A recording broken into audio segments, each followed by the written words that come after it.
విజయనగరం జిల్లా బొబ్బిలిలో Bobbili cricket welfare association ఆధ్వర్యంలో cricket సామాగ్రి పంపిణీ కార్యక్రమం నిర్వహించారు. గ్రామీణ యువతలో క్రీడా స్ఫూర్తిని పెంపొందించే లక్ష్యంతో పట్టణ సీఐ నారాయణరావు యువ క్రీడాకారులకు బ్యాట్లు, బంతులు అందజేసి వారిని ప్రోత్సహించారు. యువత గంజాయి, డ్రగ్స్ వంటి మత్తు పదార్థాలకు దూరంగా ఉండి క్రీడలు, విద్యపై దృష్టి సారించాలని ఆయన సూచించారు. ఈ కార్యక్రమంలో పలు గ్రామాలకు చెందిన క్రీడాకారులు పాల్గొన్నారు. ఈ సందర్భంగా సీఐ స్వయంగా బ్యాట్ పట్టి క్రీడాకారులతో కలిసి క్రికెట్ ఆడారు.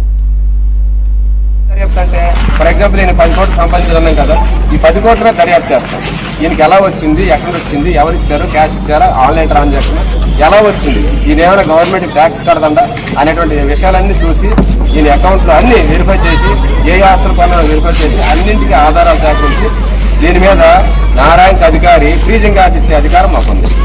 ఫ్రీజింగ్ కార్డు ఒకసారి ఇస్తే ఈయన సంపాదించిన ఆస్తులన్నీ కూడా అమ్ముకోవడానికి కానీ కొనుగోలుకి కానీ చెల్లదు.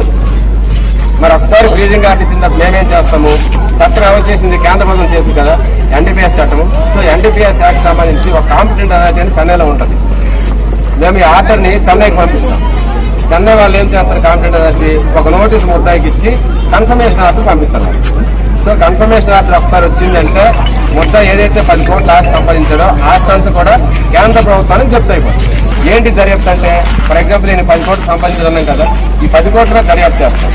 ఈయనకి ఎలా వచ్చింది, ఎక్కడ వచ్చింది, ఎవరు ఇచ్చారు, క్యాష్ ఇచ్చారా, ఆన్లైన్ ట్రాన్సాక్షన్ ఎలా వచ్చింది, ఈయన ఏమైనా గవర్నమెంట్ ట్యాక్స్ కడదండా అనేటువంటి విషయాలన్నీ చూసి ఈయన అకౌంట్లో అన్ని వెరిఫై చేసి ఏ ఆస్తుల పనులను వెరిఫై చేసి అన్నింటికి ఆధారాలు సేకరించి దీని మీద నారాయణకి అధికారి ఫ్రీజింగ్ కార్డు ఇచ్చే అధికారం మాకుంది.